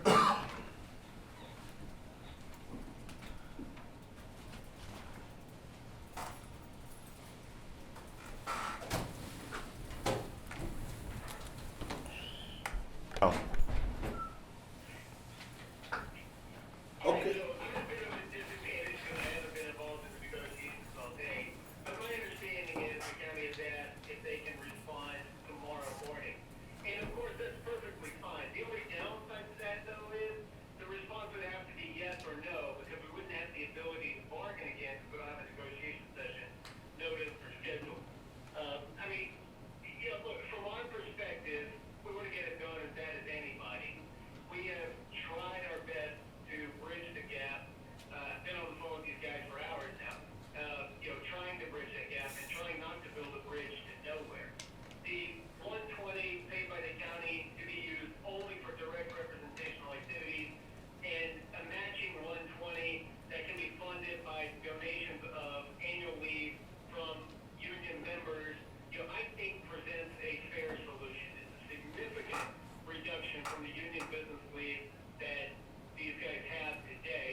Well, this is Wes Marino. The reason I asked that question was, honestly, I'm still chewing on it a little bit. My biggest headache or hiccup, I would say, is the unpaid leave. And it's not about trying to hinder union business. I just don't think unpaid leave without pay, is a good practice. In fact, I've quite honestly issued disciplinary action for employees being on leave without pay. I just don't think that's a good thing, and that's just kind of where I'm at with it. Don't call it unpaid leave then. What if they only have access to 120 hours if they have donated hours from union members that will cover it? That way it's not unpaid leave, and if the secretary treasurer needs to take a day off, 8 hours, that's funded by another employee's vacation, it's vacation's vacation. You can even convert it to a dollar amount so that it's equal. The county, is in the same position that it would have otherwise been. Right, I understand where you're coming from.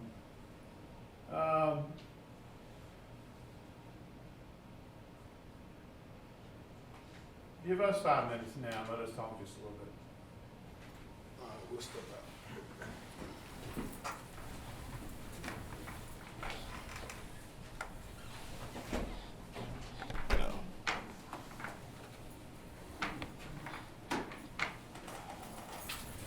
Well, we're willing to go to 140 hours of paid. Paid care, what's it? Paid leave. 40 hours of paid leave. That's strictly for business with the county? Yes. But with, Beyond. not laughing, it's not funny. No, but- I understand. Yeah, the whole premise of where we are now is trying to take care of the business that we have that's outside of the county. Can you, And we didn't wanna burden the county. for Mark that. here? I don't know, Mark, did you hear him? Yeah, I heard it. Okay.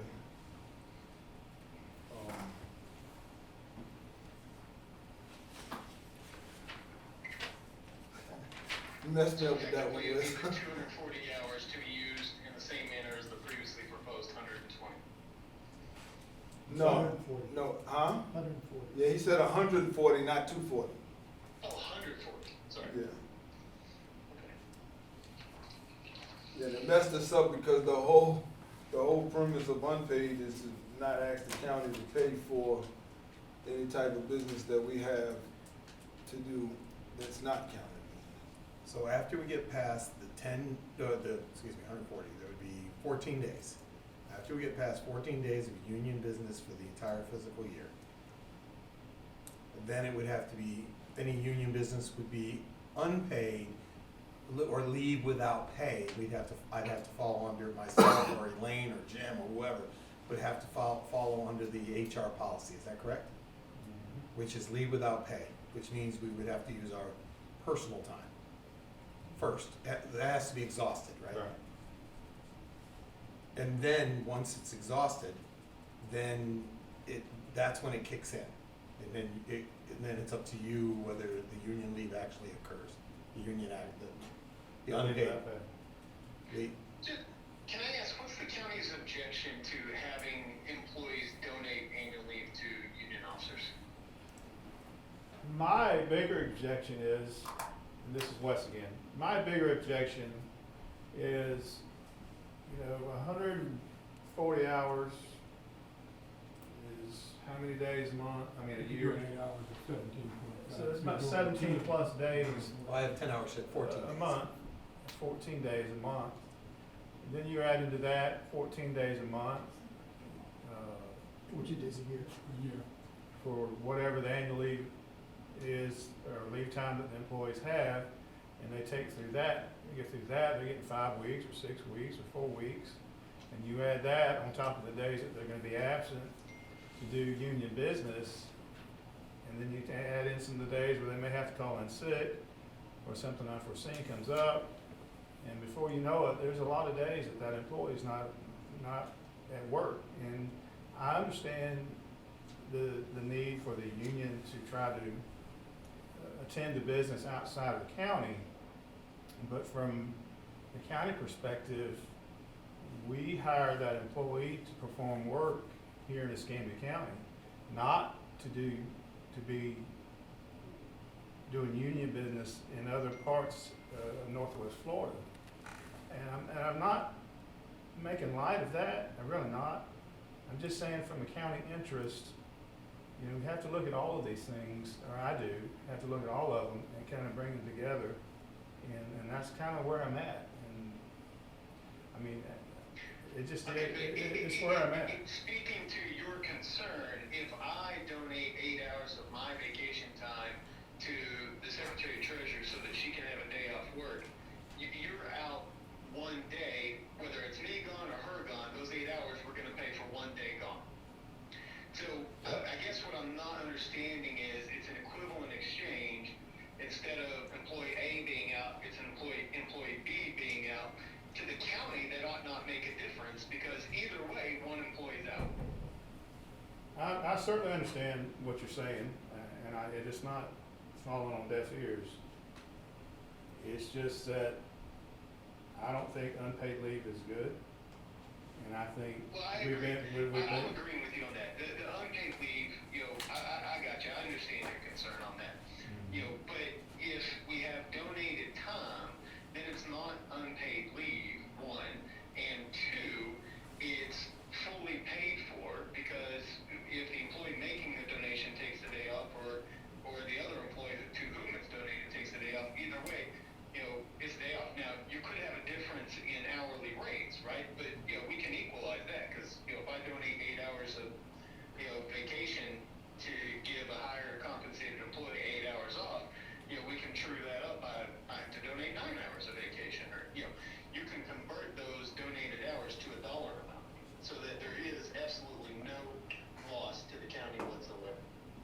understand where you're at, and the 140, I believe that 140 is the best I'm gonna be able to do today.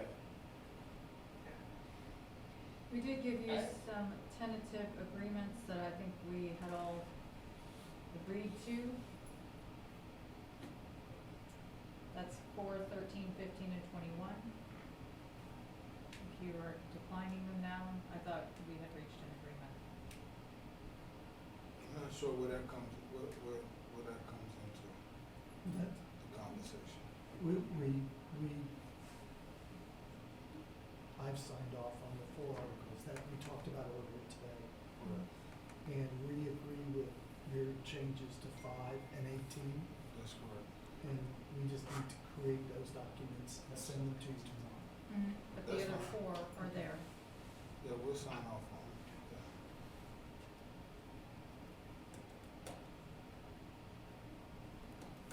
So where does that leave us?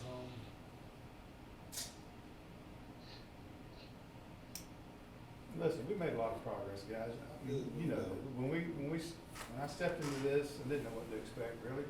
Because, you know, y'all know as well as I know, some of these sessions have not always gone well. But I just want to say I've certainly appreciated y'all's approach, y'all's communication, your being upfront, and your honesty, and just expressing how you feel. And I think, Curtis, you say it quite a bit.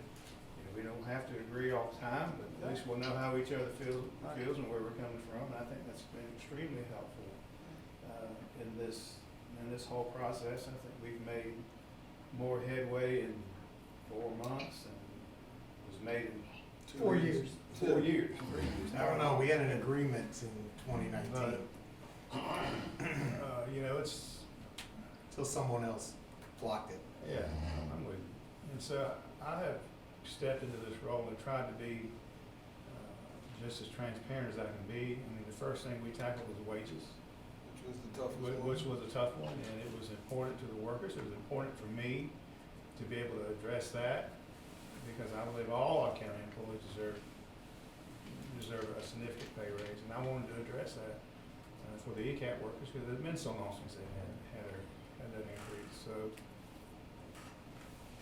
if we walk out of here today apart on this particular article, I hope we don't feel like we've failed. I don't think we have. I think we've made significant progress. And again, I appreciate it. And I appreciate all the hours of preparation and all the hours of going back and forth in the room, going to caucus and back in. And I just want to say I think it's been a good experience, and I just appreciate it. Yeah, and for me, being the lead on this side, I would say for our team, the tone has changed since you've been the acting administrator. Even when we're disagreeing, we're not being sarcastic or being loud or taking cheap shots at each other, which we had been, just to be honest. I don't know how Mike, he always is like cool, he never loses his cool. I don't know how in the hell he does it, but he does it. Must be years of experience. So yeah, the tone had changed, and in doing that, we made a lot of progress, right? We respected each other, and we moved forward. There was some really tough articles that with transit that Mike, I don't think he ever seen some that we would get by him. I think that was like when Tanya and Kimbrough were going over like 18. There was a couple, I don't remember the exact articles, but we didn't see a road to ever getting that done. It got done. So yeah, we feel the same way, Wes. And we respect your leadership. Appreciate Mr. West. He doesn't talk much, but when he does, we know he listens. Sure, absolutely. So that makes a hell of a difference too, when somebody can hear you. So we appreciate all of you guys. It doesn't go unspoken, unheard neither. So, Mark, on this one issue, that's the issue that's holding us up. You have any thoughts? I've got lots of thoughts. We can talk about it later. Okay. So I need a copy. the I'll only, give that to you tomorrow. No, I need it today. The- Before I walk Sorry, out. we don't have. the way only to do thing, that. Wes, that, well, I got What do you two mean you issues. don't do that? One is that, you know, I guess we should continue to see. We still got December 6th we know about, but, you know, like I've always said, and I've said it today, I'm here to get a contract, that's the goal. You know, but that'll always be the goal. Sure, Not to- absolutely. Not to allow somebody else to do it. Then secondly, we had, I'll send you a. when you talked about the wages, I don't know how much has been shared with you or not shared with you, but we had 5 people that got slipped through the cracks, and I still don't know all of the particulars about how they slipped through the cracks.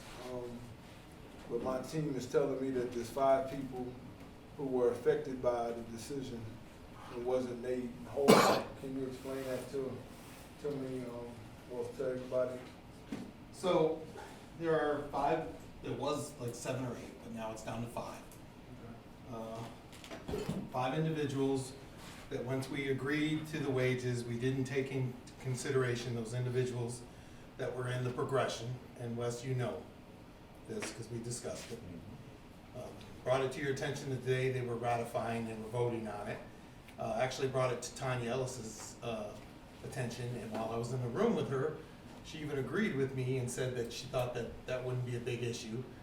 Of course, when I brought it in the room with you, when we went into her office, and I asked her to, kind of pointed it out to her, she took a different position and didn't answer.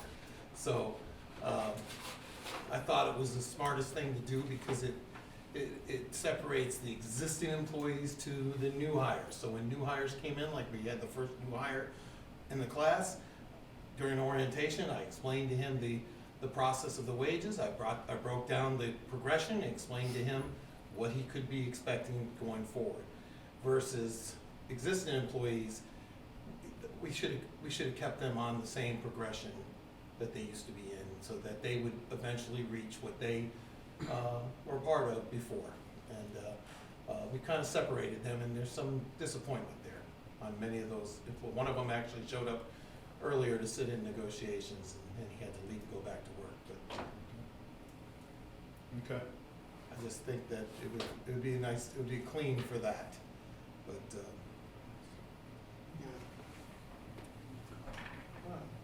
and I would hope that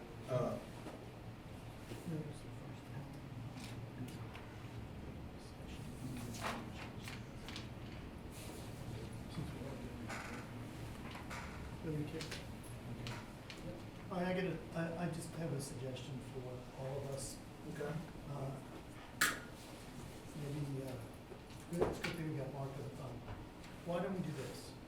Why don't we go ahead and schedule the first hour on Monday to be a bargaining session?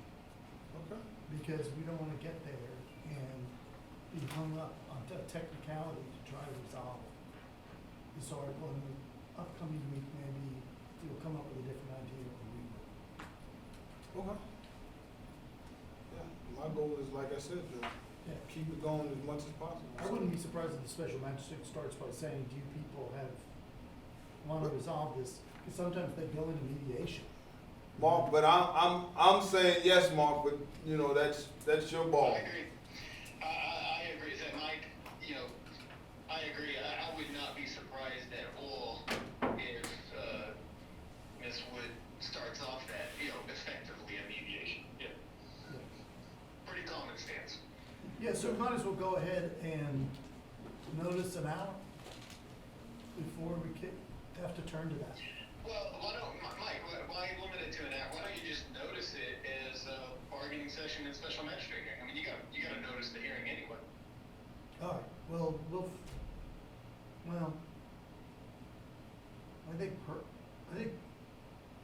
I think Perk might have noticed it, but anyway, we can do that. We can set aside some time at the beginning, particularly now that we've narrowed the issues down. I don't think this hearing will be very long. All right, you good with that, right, Mark? I am. Okay, well, thank you. Yeah, because Mark will be leading it at that point. Yeah. Good. Thank you, Mark. We'll call you right back. I'm just gonna pack up my things and then we'll call you as we leaving out. Yeah, sounds good. All right, we going off session now? Bye-bye. All right, thank you, bye-bye. department